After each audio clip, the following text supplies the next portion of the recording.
Welcome to an exciting journey to the pyramids, to the temples and royal tombs of Egypt. I've been with Francois to most of these biblical archaeological sites, and there is only one word to describe it: amazing. My name is Andre, and I know that you will enjoy our first audio-visual presentation in this series of the ancient civilizations. What a sight! And welcome to our exciting journey into the fascinating civilization of ancient Egypt. Brilliant architects of yesteryear invite you to admire their masterpieces of art. Many books have been written about the imposing and mystical Sphinx and pyramids of Giza, and many more will be written. You are looking at one of the 7 wonders of antiquity. During the course of this series, you are going to see a few more. Ordinary people like you and me are usually behind most achievements. A team of 100,000 laborers built this giant pyramid of Khufu. It took them 20 years to complete. 2.5 million blocks, some weighing 50 tons, were neatly stacked here. History tells us that Pharaoh Moses became the first king to protest against the foreign rulers. This man, Pharaoh Amenhotep I, who completed the liberation, succeeded him. Archaeologists discovered this statue of his wife. When my daughter was small, she also had protruding ears, but we managed to keep them in place by the way we combed her hair. Somehow Mrs. Amenhotep's mother couldn't be bothered. From now on, Egyptian history becomes very exciting. The obelisk on your right hand belongs to Pharaoh Tutmosis I, and the one on the left to his daughter called Hatchepsut. This is how the Egyptian artists portrayed him. Tutmosis I began his reign in 1533 BC, the year when Aaron, brother of Moses, was born. Now, according to the biblical chronology of 1 Kings chapter 6 verse 1, Moses was born 3 years later in 1530 BC. Let us ask the Bible to fill us in on the story of this Pharaoh. I'm reading from Exodus chapter 1 verses 6 to 10. Now Joseph and all his brothers and all that generation died, but the Israelites were fruitful and multiplied greatly and became exceedingly numerous. So the land was filled with them. Then a new king, Tutmosis I, who did not know about Joseph, came to power in Egypt. Look, he said to his people, the Israelites have become much too numerous for us. Come, we must deal shrewdly with them, or they will become even more numerous. And if war breaks out, we'll join our enemies, fight against us, and leave the country. The hieroglyphic records tell us that Tutmosis I was the first pharaoh to introduce Semitic slave labor. This statement is in perfect harmony with the biblical account of Exodus chapter 1 verses 22.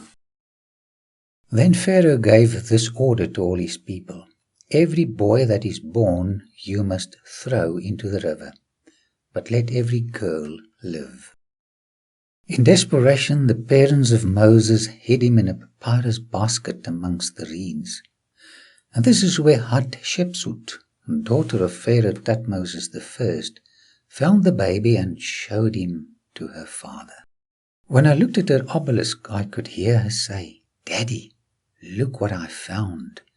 A little Hebrew baby boy. I think he is a gift from the gods." I'm going to call him Hapi Moses, which means taken from the Nile god Hapi. Dad answers in a deep voice, "Sheppy, my dear, we will have to drown this little fellow in the Nile because he will be our enemy one day. Please, dearest Dad, spare his life." I'm convinced that Hatshepsut was instrumental in persuading her father not only to save Moses, but also to rescind the death decree on the baby boys. While you're looking at the obelisk of Father Tutmosis I and his daughter Hatchepsut, I want to tell you a secret about my daughter. But please don't repeat this to her mother. You know, she can ask me anything she wants to, and if her mother is not around, she will get it. Grandfather Tutmosis I wasn't much different from any other grandfather. He allowed his daughter to adopt Moses as her legal son, and I'm sure he spoiled this little step-grandson in the same manner as most grandfathers do. Come with me to Deir el-Bahari, where Hatshepsut built this beautiful mortuary temple. It was here, as well as at Karnak, that Moses received his formal education. You are looking at the ruins of the university where Moses, regarded by many scholars as the greatest genius of antiquity, received his education. Acts chapter 7 verse 22 says, Moses was educated in all the wisdom of the Egyptians and was powerful in speech and action. He had a doctorate in Egyptian literature and knew the 2,400-letter hieroglyphic alphabet by heart. He also had a doctorate in science, art, medicine, warfare, etc. In our next lecture on the Amarna period, I'm going to teach you how to read hieroglyphics. Before Tutmosis I died in 1508 BC, he decided, according to Hebrews chapter 11 verse 24, that Moses was to succeed him on the Egyptian throne. But on one condition: Moses had to become a polytheist. That means a worshipper of all the gods of the Egyptian pantheon of gods. Moses had to choose between worshipping the God of Israel, Yahweh, who had power over life and death, or worshipping Osiris, which was only the symbol of death and life. His choice is recorded in Hebrews chapter 11 verses 25 and 26. It says, He chose to be ill-treated along with the people of God rather than to enjoy the pleasures of sin for a short time. Moses made the right decision. Instead of becoming the greatest pharaoh of antiquity and subsequently a dried-up mummy, he received a special resurrection according to Jude verse 9, and even today is enjoying the luxury of heaven and the presence of the only true God. Tutmosis I had an illegitimate son who married his daughter Hatshepsut. Because Moses declined the offer to become king, he became the next pharaoh called Tutmosis II. After a brief reign of only 4 years, he died. Would you like to see his mummy? He is the middle one. More than 3,500 years ago, those very lips spoke to Moses, and those very ears listened to the voice of Moses.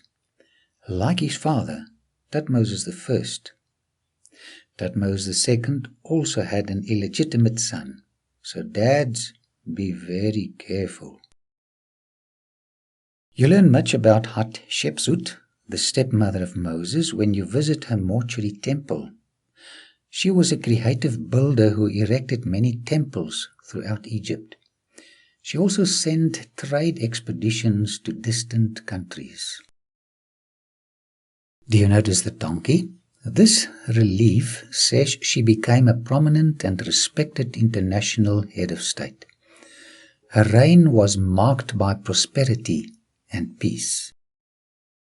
But peace did not continue for too long. The priests staged a revolution, forcing Hatshepsut to recognize the illegitimate son of a late husband as co-ruler. This young man, known in history as Tutmosis III, eventually became the greatest pharaoh who ever lived. By the way, he is also called the Napoleon of Egypt. During a festival procession here in the Most Holy, place of this Karnak temple, Tutmosis III was elevated to the throne through the so-called personal intervention of the god Amun. I wonder if Moses witnessed this coronation ritual. It's very exciting to read about the ensuing tension in the palace between Hatshepsut and the cabinet on the one hand, and Tutmosis III and the priests of Amun on the other hand. Suddenly in 1488 BC, after 16 years of co-rulership, all official documentation concerning Hatshepsut ceases. Why? Ancient rulers were ostracized whenever they changed their religion. By the way, we haven't changed much from those days. I personally think that Hatshepsut could have sympathized a little too strongly with the Hebrew monotheistic religion, and this led to the cessation of all official documentation concerning her. But because she was such a powerful ruler, it took them another 6 years before they finally murdered her and all her officials in 1482 BC. And to show their utter hatred for her and for what she stood for, they even chiseled her beautiful pictures from the temple walls. Just look at this one.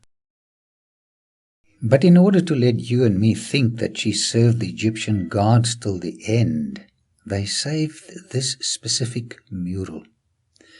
Here she is depicted as drinking milk from the holy cow Hathor.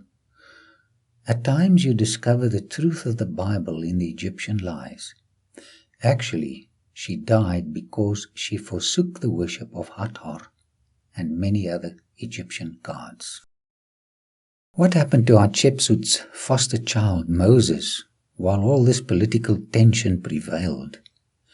We will have to go to the Bible to fill us in on this. Acts chapter 7 verses 23 to 25. When Moses was 40 years old, that was in 1490 BC, he decided to visit his fellow Israelites. He saw one of them being ill-treated by an Egyptian, so he went to his defense and avenged him by killing the Egyptian. Moses thought that his own people would realize that God was using him to rescue them, but they did not.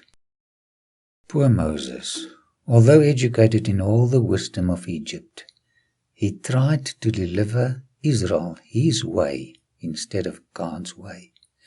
And this is my biggest problem, doing things my way. How did Tutmosis III react when he heard that Moses had killed an Egyptian? Exodus 2 verse 15 says, When Pharaoh heard of this, he tried to kill Moses, but Moses fled from Pharaoh and went to live in Midian. Moses fled into the Egyptian wilderness. He fled from fame to shame. He fled from security to insecurity, from a somebody to a nobody. And then this man of God despaired. Has it ever happened to you? Have you ever lost something which previously gave your life some real meaning? Although Moses gave up upon himself, God did not. Here in the University of Hard Rocks and Hard Knocks, God was preparing Moses to accomplish the greatest task ever committed to man, the deliverance of Israel from Egypt.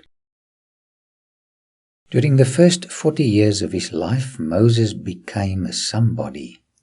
He acquired all the learning of the ancient world.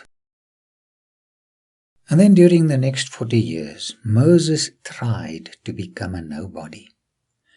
In the University of Loneliness, he earned doctorates in patience, humility, and dependence upon God.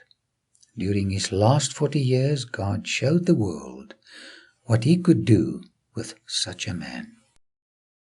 Amongst the majesty of Mount Sinai, Moses wrote the most sublime poem known in ancient literature, Psalms 90 verses 13 and 14 says, "Have compassion on your servants."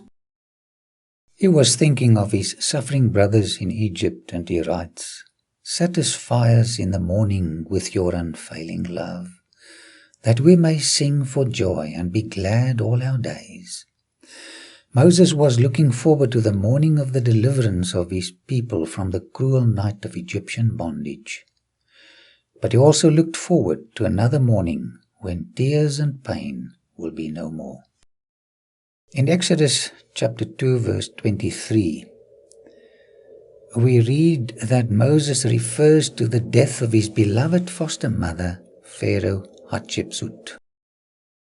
During that long period, Moses writes, the king of Egypt died. He is referring to the 40 years he spent in the Sinai desert from 1490 till 1450 BC. Can you still remember when Hatshepsut died? It was in 1482 BC. Egyptian history says that aggressive military expansions began in all earnest after Tutmosis III murdered Hatshepsut in 1482 BC. I checked the dates which Tutmosis III gave at Karnak with the dates of the conquest of Megiddo, and they are in perfect harmony. He conquered Megiddo in 1479 BC. How many years passed since he murdered Hatshepsut? If you count carefully, you'll notice there are 3. How did he, that's Tutmosis III, treat the Hebrew slaves? Exodus 2 verse 23, the Israelites groaned in their slavery and cried out, and their cry for help because of slavery went up to God. God heard their groanings and was concerned about them. What sympathetic words! What a caring God! In my study of the history of Israel and Egypt, I discovered a God of love who cares about people who go through trying times. By the way, He cares about you. At Mount Sinai, Moses had an amazing revelation of the character of God. He writes in Exodus chapter 34 verses 6 and 7, The Lord, the compassionate and gracious God, slow to anger, abounding in love and faithfulness, maintaining love to thousands, and forgiving wickedness, rebellion, and sin. It was the year 1450 BC. God told Moses to go back to Egypt and tell Tutmosis III, let my people go. Tutmosis replied in all his haughtiness, Who is the Lord that I should obey him and let Israel go? I do not know the Lord, and I will not let Israel go. Exodus 5 verse 2. But you know what? God cared about cruel Tutmosis III just as much as He cared about His Hebrew people. He wanted to save the Pharaoh just as much as He wanted to save His people. Through 10 successive plagues, God revealed His superiority over the Egyptian gods.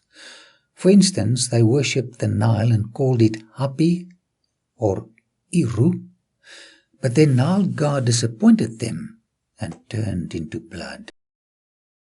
They worshipped insects like beetles, but during the 3rd and 4th plagues, these chochas really gave them a hard time. God was calling them to worship Him, the gracious Creator who cares for people. The Egyptians also worshipped animals, but during the 5th plague, these beasts all died. A God of love was pleading with the Egyptians to set His people free, but they refused and hardened their hearts. And unfortunately, they reaped the consequences of their choice, the curse of the 10 plagues. When Egypt rejected God's saving love and persecuted His people, she ceased to be the world's greatest empire.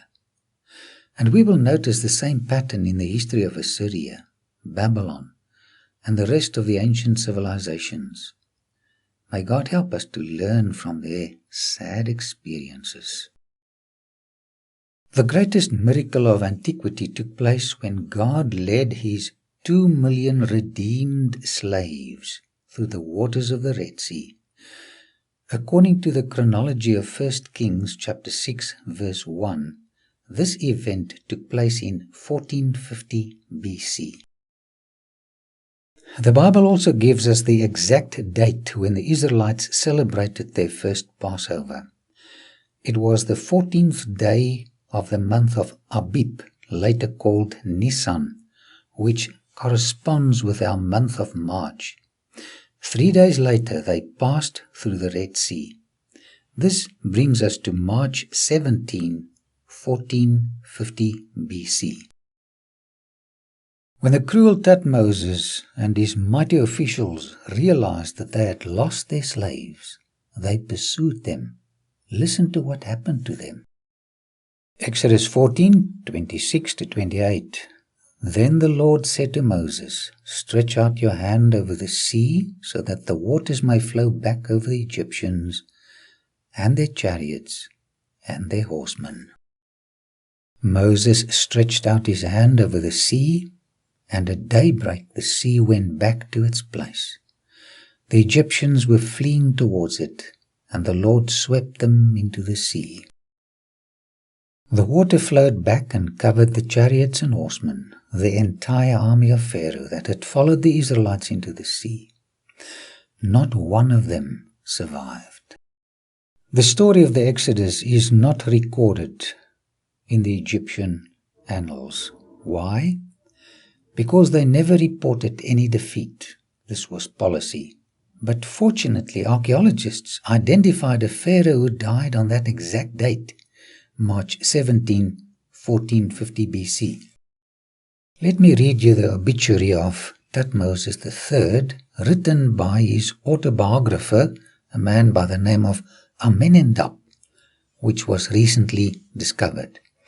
Lo, the king completed his lifetime of many years, splendid in valor, in might and triumph, from year 1 to 54, the last day of the 3rd month of the 2nd season. He mounted to heaven, he joined the sun, the divine limbs mingle with him who begat him. Breasted, the great Egyptologist, converted the Egyptian date to our Gregorian calendar, and guess what? He died on the 17th of March, 1450. It corresponds perfectly with the biblical date for the Exodus and the death of the Pharaoh and his army. The Bible story of the Exodus, my friend, is not a myth.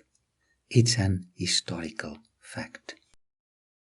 I told my friends who are relaxing in the waters of the Red Sea that the Exodus is a symbol of God's mighty power to deliver people from the most degrading kind of slavery.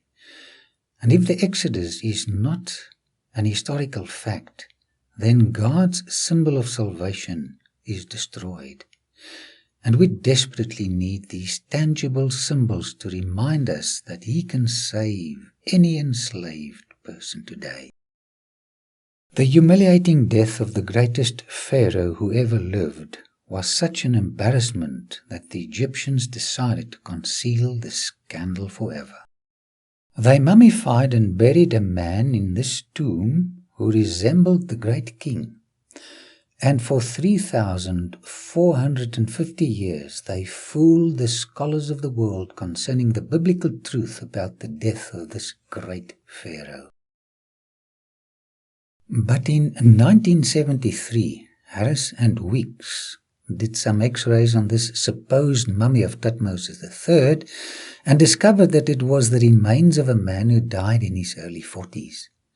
The real king was much older because he ruled for 54 years. As I was visiting the Valley of the Kings, the burial place of Tutmosis III, I was once more again convinced of the authenticity of the Bible. It is still the most reliable source of truth in circulation. But more than that, I've also discovered that the Bible is an inspired manuscript that can touch the lives of its readers in a very meaningful way if studied prayerfully. While I looked at the Egyptian god of Anubis in the tomb of Tutmosis III, I thought of the comfort that the Bible brings for comfortless, the hope it brings for those who feel hopeless, and for those who feel lost and overcome by feelings of guilt. It tells of a forgiving Savior. Archaeology is a science that keeps on seeking for lost and seemingly worthless pieces of broken pottery. And once they find these broken pieces of pottery, they glue them together. And scholars from all over the world come and marvel at the work of restoration. A thought came to me as I watched these excavated, restored and burning oil lamps from the time of King David. You know, so many of us are buried beneath the sands of guilt and shame. Fortunately, Jesus Christ, the heavenly archaeologist, is ready to remove the sands of guilt and to restore our brokenness. He wants to light a new flame of hope in the darkness of our hearts. All he needs is our permission to do it. Please don't miss out on the gripping story of the rest of the 18th Dynasty. You are going to meet the successor of Pharaoh Tutmosis III, a man called Amenhotep II, and hear about his negative reaction to the Exodus. You will also be introduced to his son, Tutmosis IV, and hear the story of how the Sphinx spoke to him on one occasion. In this Egyptian lie, we are going to discover the truth of the biblical account of the 10th plague, in which all firstborn males died. Another highlight of the lecture will be a life sketch of Nefertiti and her husband Akhenaten with their daughters called Meketaten, Meditaten, Neferuaten, and their third oldest daughter called Ankh-Ensenpaten, who married Tutankhaten, and they all lived at Akhetaten, and you'll discover what the meaning is of Aten. So if you plan to divorce your husband or your wife, please wait till after you've attended the next lecture, because you're going to discover an ancient recipe for a happy family life. I'm also going to show you one of the most amazing discoveries made at Tel El Amarna. It gives a simple formula on how to enjoy a happy, meaningful family life. It also provides you with some excellent advice on how to raise children. There will also be some good news for those who are single. The formula also tells you how to establish a good relationship with those around you. God bless you till we see again.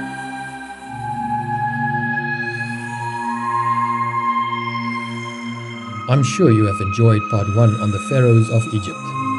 You cannot afford to miss part 2. I invite you to come and enjoy a dazzling display of Egyptian wealth and gold that was discovered in 1922. But you will also discover the gold of the Bible's marvelous plan for a more meaningful and happy life.